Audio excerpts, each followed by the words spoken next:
Hello and Happy New Year. Welcome to a brand new episode of the Scared to Dance podcast with me, your host, Paul Richards. Over the course of this series, I'll be talking to some of my favourite people about their musical passions past and present. These include people who have DJed our club nights as well as those who have created our film nights. Today, on this special New Year's Day episode, we are joined by James Dean Bradfield from Manic Street Preachers. He talks about Escape from History, the documentary film about the making of the band's acclaimed album, Everything Must Go. In autumn 1995, Manic Street Preachers decamped to a remote studio in Normandy, with producer Mike Hedges to begin recording their fourth album. Just 8 months after the disappearance of their bandmate and lyricist Richey Edwards, Manic Street Preachers faced an uncertain future. What emerged from those sessions was the astonishing Everything Must Go, the critically acclaimed album that propelled the band into the mainstream and since become a modern classic. With singles, A Design for Life, Kevin Carter, Everything Must Go, and Australia, the album became one of the defining records of the 90s, and to date has sold over 1 million copies. James Dean Bradfield was joined on stage at the Scared to Dance film night by the director Kieran Evans, and discussion was hosted by the music journalist Robin Turner. Hello, and welcome to the Scared to Dance film night here at Picturehouse Central. If you haven't been to one of our film nights before, we show music-related films and documentaries. We were delighted to have Nicky White here last year. Who came to that one? For the Holy Bible, yeah? Well, tonight we've got James Dean Bradfield. So he'll be in conversation with Robin Turner and the director Kieran Evans afterwards, so please do stick around for that. I believe Escape from History has never been shown in the cinema before, so you are in for an absolute treat. So I will be back at the end of the film, and in the meantime, just enjoy the film, and yeah, enjoy. Hi, my name's Robin Turner. I am a sort of long-term Manic's kind of collaborator, hanger-oner. Collaborator. And Kieran Evans lookalike. He did slightly better for me. He comes from a more posher part of Wales where they breed them bigger and stronger and better genes. And we are going to talk through the film. It's funny because I was watching the film the other day. Kieran sent me a link to it, and one of the things that sort of took me back, because obviously these things are historical and, you know, you find yourself filtering back through time, and the embassy, the hotel that you were staying in on the night that Richey left, yeah. We were in the bar until about 3 a.m, just the two of us drinking, listening to those demos. And getting pissed, and you had like a 7 o'clock leave time, I think. I think 7, 8, something like that. Yeah. We did. Yeah, we did wring it dry in the bar. I'd asked Richie to come out that night. I'd asked him twice, and he said he might go and see a film. So I used the backup guy, Robin Turner, and you came and we just wrung it dry. And then obviously subsequently the next morning is when everything happened. Obviously. Yeah, and so, it's interesting looking back at it historically, because one of the things that struck me, which I hadn't thought about for a long time, was how close it felt, how close it kind of came almost to an end. Like Sean talks about it at the start, the Astoria gigs at the end of the gigs. You wrecked everything on the last night. Yeah. Rob talks about meeting and the way that Sony are talking about it, and it's funny to think about how, you think about the Holy Bible and how that album is now perceived and critically lauded as a record. Yeah. Yet at the time, it felt like that maybe wasn't the case. It's hard kind of looking back all the time and talking about yourself. And obviously we've just done the book with Keith Cameron. I thought that was the end of talking, but apparently not. And you got to be careful to try and recall the right memories. I think your memories do start to get juggled up a bit, and you do start to edit yourself. You start to make yourself a bit more literate in terms of being emotional in the past than you actually were, because you've got to remember we were still quite young I don't think we had the best ways of dealing with things. Oh, by the way, as an aside, congratulations to Kieran on the film, the director. His crowning glory is, I've never, ever, ever seen somebody convince Sean to talk that fucking much. And then he stopped. That's it. He just stopped after that. Until the next time. Well, we He's never spoken to me. He barely speaks to me.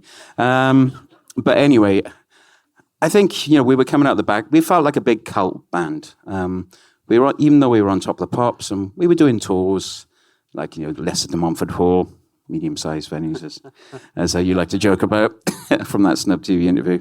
But even though we were doing quite well, and we'd been on Top of the Pops, and we had a certain notoriety, it felt like perhaps this was as far as we could go. And this felt like a bit of, like the Dodgem car, like, come on, your time is up, with the Astoria gigs, and with Richey's disappearance. I could feel that kind of voice going, come on, your time's up, you eccentric Tafts now. You've done your stuff and you've blazed a little trail, but that's it. That's as far as you go.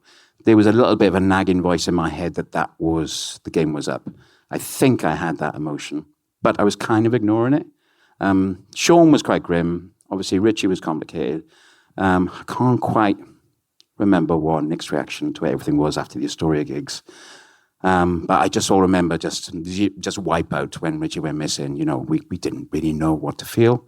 There was anger.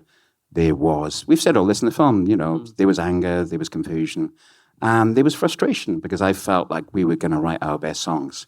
We'd done Motorcycle, we'd done Motown, we'd worked with amazing people, we'd had so much luck on our side. Philip, Martin, Michael, Jeff, Jeff and Martin from Heavenly, Scott, Terry, so many people we'd worked with, but it felt like luck had run out. I remember just went in bed one night, just counting it all up, thinking, is the game up? So I think the only thing I thought was, I need more words. That's the only way forward. Nick needs to start writing again. And that's all I can remember, to be honest. So, Kieran, so when you decided to look at this period of this period of the band's career, what was your take on it as from an outside perspective? How the band were. Well, I mean, how the band went from there to there in what is actually a short space of time. I remember it feeling like a long space of time at the time, but it's less than 2 years, isn't it? Yeah. I mean,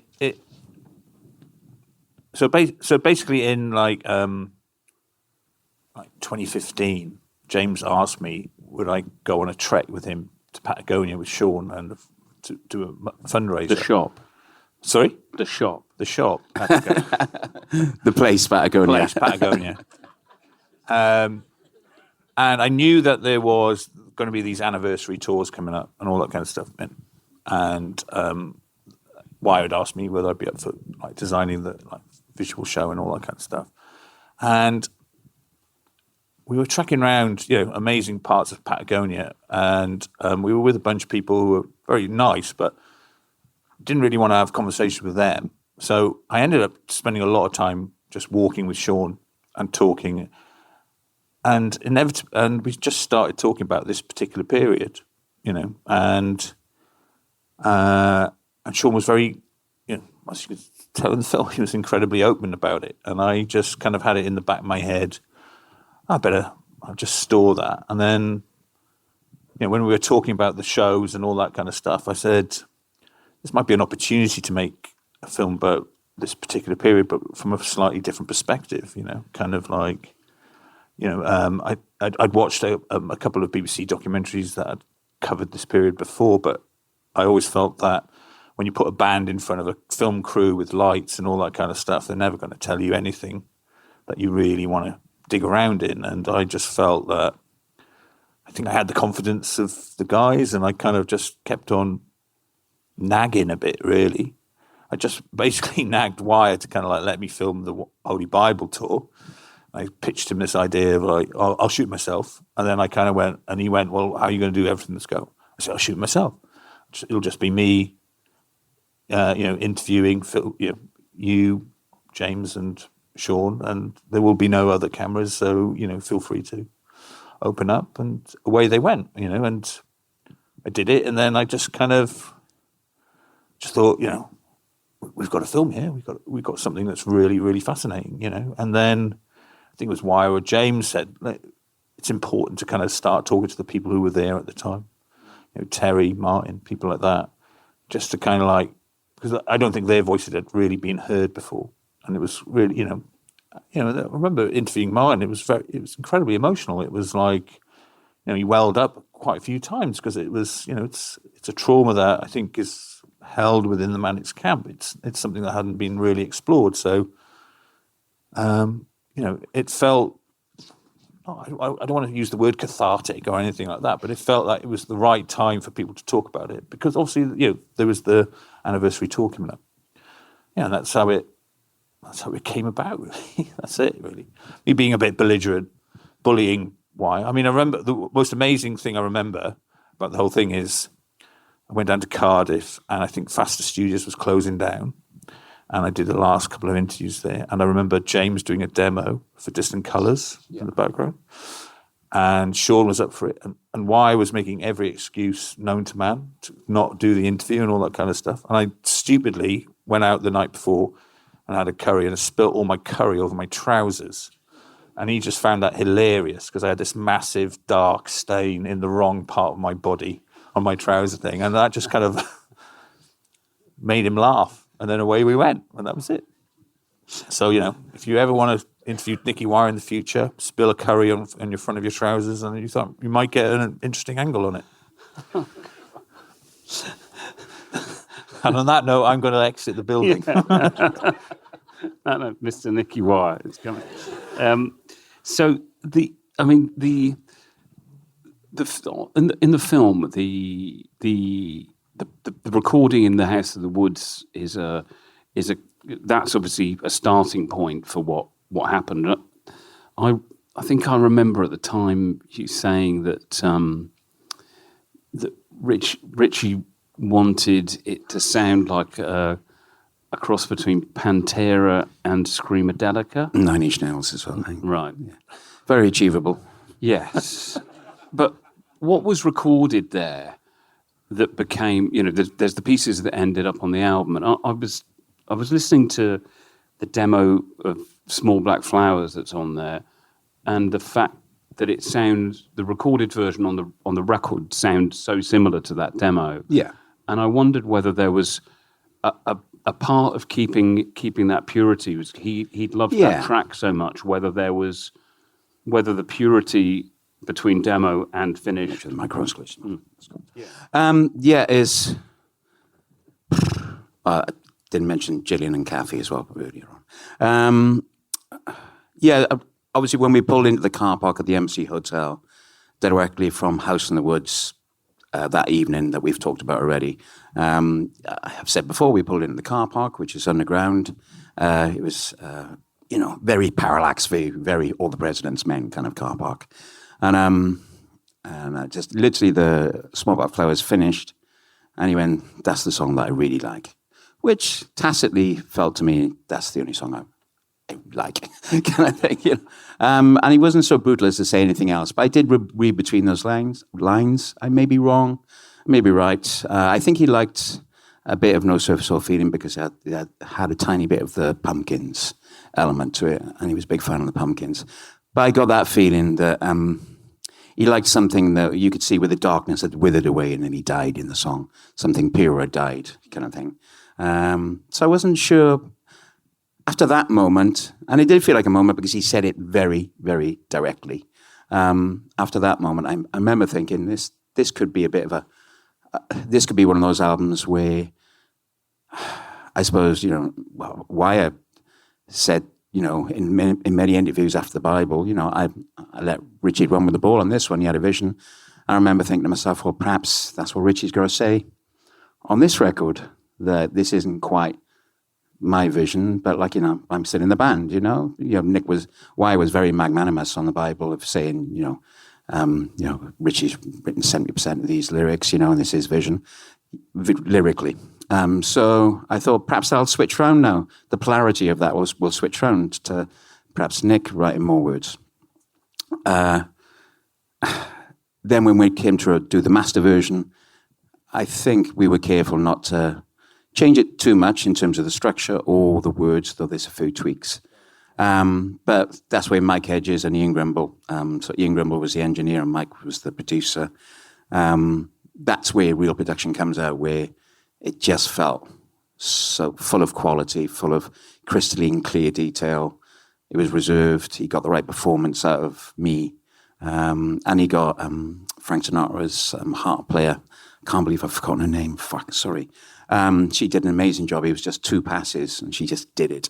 And she was lovely. She said, "Oh, I love this song. You know, this song is very 60s." And I remember saying something about The Spider and the Fly, which is a Stones song, which I had in my head too. So, yeah, we were careful to be faithful to it because of what Richey had said beforehand, definitely. Yeah. So I wanted to talk a bit about Design for Life, because obviously it's the pivotal point of the record, and it's just such a, I don't know, it's a pivotal point of your life, isn't it? And you described it in the, I've read it described as Trojan Horse Manics, a radio-friendly, milkman hummable song that delivers a very clear political message. I just wondered, how does it feel writing something like that after all the things that happened? Was that cathartic? Was that redemption? Well, kind of number one, why I was writing in a very different way. He was writing within some kind of meter, which was more easily sung. That was obvious straight away. There's still lines in there which literally hit you in the face, you know. If right here in my dirty face, right here in my pretty face. There's still lines that just, and that's really struck me. I was playing with the boys the other day in the studio. We're going through lots of old songs like Next Night to Leave Moscow, Roses in the Hospital, just lots of old stuff that we haven't played for ages. And one of the first lines in Rose in the Hospital is, "Rose in the hospital, try to pull my fingernails out." Woo, hit. And so you've got this song where, we hang our hopes on it, but it's still got lines in there like, if I had a bottle right here in my dirty face, it's still very, very oppositional. It still kind of startles you a bit as a lyric. But the song, when I got those lyrics and, I thought it was so succinct that we didn't really need another verse either. We just changed one word in the next verse from dirty to pretty, obviously. I remember thinking it was about, bust and boom economy, economic policies. It was about a kind of the long traditional tirade to kind of like, keep the working classes in their place in terms of their ambitions and their spending power, and keep them reigned with fear in terms of just the erosion of union rights, et cetera, et cetera. It was all in there. And there was a real beautiful, gentle pride in there. It was a proud lyric, but not like proud with your chest stuck out. It was something that glided. And I remember thinking, this is it. He's managed to distill it all down. After coming off the back of an album like Yes, where sometimes you're having history lessons, which I loved, but we had to take a turn somewhere else. It had to be more distilled. We had to try and repurpose everything we knew about ourselves. And this lyric did it, and it did it in a really overarching kind of way, I think. Kieran, what was your? Can you remember hearing that record for the first time as a Welsh acid house head? Can you remember how the effect that it had? Proper build-up this boy was. Not on this occasion. No, I can remember exactly where I heard it. I was in newsagents buying a magazine, and I think it was on Radio 1, and this is the new single from the Manic Street Preachers, and I can definitely say I've never really, and I'm not saying this just because James hit it, I've never experienced it since, but it was like being hit by a thunderbolt. I mean, literally from the first bar and the lyric, I literally stood, like the guy was, I was trying to pay for I was standing at the counter and I was about to pay, and then basically I handed over the magazine, and then I was just stood and I couldn't move. I was paralyzed. And the guy kept on shouting at me, "Do you want to pay or not? Do you want to pay or not?" And I said, I'm listening to this. I'm like, what is this? And all this kind of stuff. And it still hits me like a thunderbolt. Still hits me like a thunderbolt. We've just done a whole pile of shows, and it's still extraordinary the effect it has on people when you hear it live. It's still extraordinary how people. We did a show our shows we did was in Norway, which felt like it was in like a beer garden, but it wasn't. But when design came up, like about 50 people just turned towards us, like the front of the house, and just started pumping their hearts like that, because we were using these visuals of like miners and all that kind of stuff, and they were just pumping their hearts and like doing that. And it's when you see that you kind of realize how powerful this song is, how powerful, how much it means to people, And it's very rare that you get that sense of how much it means to people, And it's a privilege every night sometimes to just be able to experience it. But I'd still kind of think about it like every couple of weeks about, I still pinch myself actually that I'm working with the Manic Street Preachers. Because I think about the time in the magazine shop trying to buy a magazine and being paralysed. And that is the power. It's nice. It's nice to hear that you were so definite about your reaction to it, because so it wasn't filled up, right? No, it's cool. It's cool. I wasn't at terminals. I wasn't at the social. It all helps. It all helps. But before we released it, I remember Rob Stringer. He was like, "Boof, that's it." There were a couple of people that were close to us that weren't so sure about it, which really shook me. There was a journalist that I really respected that said he thought it just sounded like a ballad, which really shook me as well. And then we supported the Stone Roses at Wembley Arena. I remember Nick White was wearing a Cardiff Red Devils ice hockey top. And people were a bit shocked by that. They were like, what the fuck is this? But he's a big, Red Devils fan kind of thing. Anyway, and the reaction that night when we supported the Roses wasn't great. It wasn't, So I remember there were a few people that said, Stringer said, no, this is amazing. But there were a few people around us that weren't quite so sure. So it's nice to hear that it is kind of thing. And it's a pure record, isn't it? It's kind of, I don't know. It's hard to think of people not getting it now, but yeah. I remember the nice moment was supporting Oasis at Main Road. And then suddenly you saw that people knew more than two of our songs. That kind of crowd. Yeah. They knew more than Despair, or they knew more than Motorcycle. Suddenly, like a third of this crowd all knew this song. It was a good moment. So Nick says on the film that a record like Everything Must Go would struggle 20 years on. That's 30 years next year, just to show our age. Thanks to the conservatism of the age. So, I mean, we were talking about this. We were talking about this a minute ago, and it's like it's hard to think about. 10 years on from that, probably an even more conservative age. I don't know. Wire's got a way more incisive brain than mine to try and unlock what things mean in different periods and looking into the future.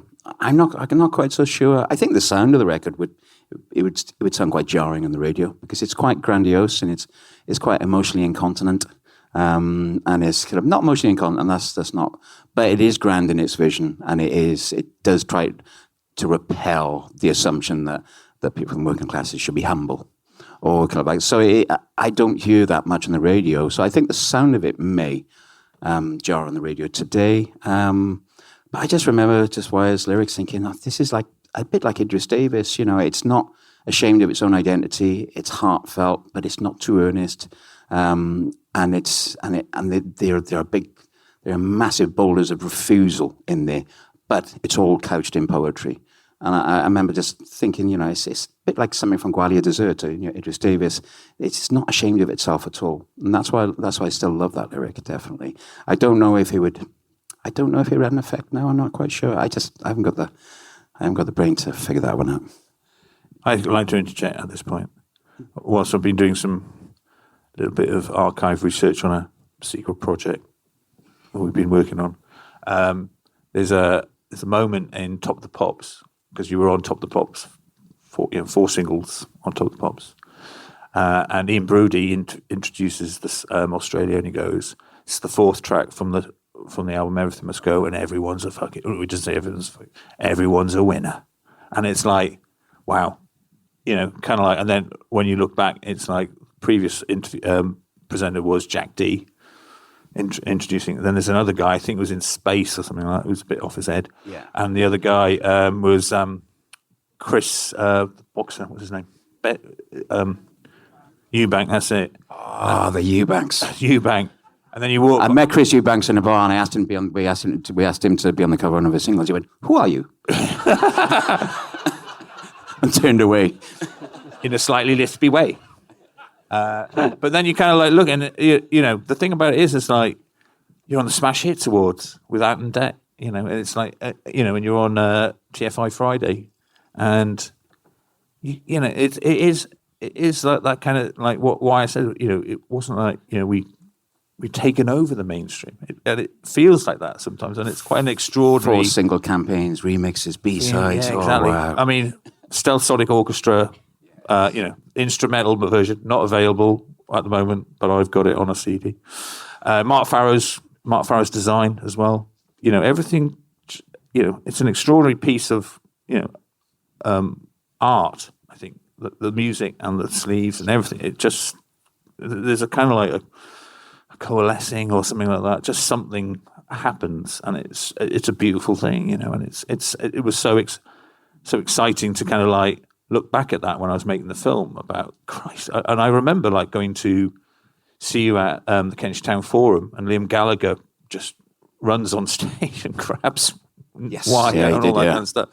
And he just, I think, fucking hammered. I know, you could tell, but you felt, I think you felt that, like Liam Gallagher's on stage with the Manic. You could feel that something was happening. He liked No Surface or Feeling. That's the one he liked. Did he? Yeah, he used to go, I fucking love when it goes.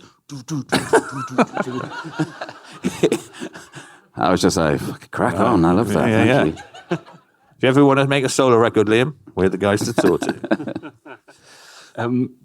The film kind of the end point of it is, or near the end, is the Brits, and so that's the long period of the film, as opposed to the going from the Astoria to recording Everything Must Go. It's like it's the extra year on the end, and that year was spectacular. It was an escalation of size of gigs, which gets to 9x in the end, and I sort of wondered how that must have felt to be propelled through that after all the stuff that's happened, and then to have that, which was any band, I don't know. There is a timeline in my head where it starts, and of course you've got to be really careful because we come out the other end. Kind of, you've got to be careful not to high five yourself because we did everything despite of Richie's absence, and it does bring you down. It does bring you crashing down. It brings your emotions crashing down, and you think, wow, I'm high-fiving myself here, 2 Brits and this and that, but look at what the cost was. And not saying that we were direct responsible for anything, but it felt like there was a cost. It just did. You can't deny that. But there is a timeline that I'm careful to look on with a bit of like some kind of sensitivity, and that is, I remember sitting in Askew Road. I was still living at Philip's house, and Terry Gould and Liz Gould were kindly putting up with me at the house in Askew Road, and I was sat watching, some might say, on Top of the Pops, which I love that song. I fucking adore that song. I think it's amazing. And I just remember it was the second appearance, I think, on Top of the Pops, and Noel just raises his guitar above his head at the end, and I don't know even if we'd started writing Design for Life at that point. And I was just so down. I was so confused and lost about everything. Friendship, abilities, where I wanted to live, whether to go back to Wales, whether the group could survive, whether, kind of like Richie's parents would even know how to talk to us, with Richie still missing. Everything was so up for grabs emotionally. And I remember watching Noel just raise his guitar above his head and Top Pops to this song, which I loved. And I just remember just getting up and just going for a walk for 4 hours just round Shepherd's Bush. I just feel utterly defeated. But I loved this song. I was haunted by this song, which I admired so much. And I remember coming back and I remember just thinking, you know, it's just a song that can save us. The only thing that can save us is each other, you know, and all the people around us. And that sounds dramatic, but it did feel like that. And then you get to the timeline of the Brits and yeah, it does feel a bit B-movie-ish sometimes. It does feel like, you know, we did, you know. But, you know, there is a price to pay, and you catch yourself in the mirror just smiling and thinking, oh, well, that's amazing. Then you realise it would have been better with the four of us. It's no doubt, you know, because we would have gone places with Richey, which would have been surprising. And Nick, you know, Wyatt pushed himself to different places lyrically, you know, but we were always to be missing that angle and that friendship. So you catch yourself in moments of glory and you go, keep a lid on it, I suppose. But the timeline was from watching that Top the Pops to the Brits. It did feel like, wow, you know, we managed to survive, kind of thing. Wow. Yeah. Wow, but yeah. Okay, right. I think we might have hit our time limit. So I just pretty good way to end, actually. Look, thank you for coming. Thank you for listening. Thank you for everything. God, sorry. Thanks very much for coming. Thanks to James Dean Bradfield from Manic Street Preachers, the director Kieran Evans, and the music journalist Robin Turner for hosting the conversation at Picturehouse Central. If you enjoyed today's episode, be sure to subscribe wherever you get your podcasts and leave us a review. Next week, I've been talking to the ex-footballer and pundit Pat Nevin. We'll be discussing his career at Chelsea and Everton, his eclectic taste in music, Simple Minds, Morrissey, and his love of DJing. This podcast was produced at Third Floor Recording.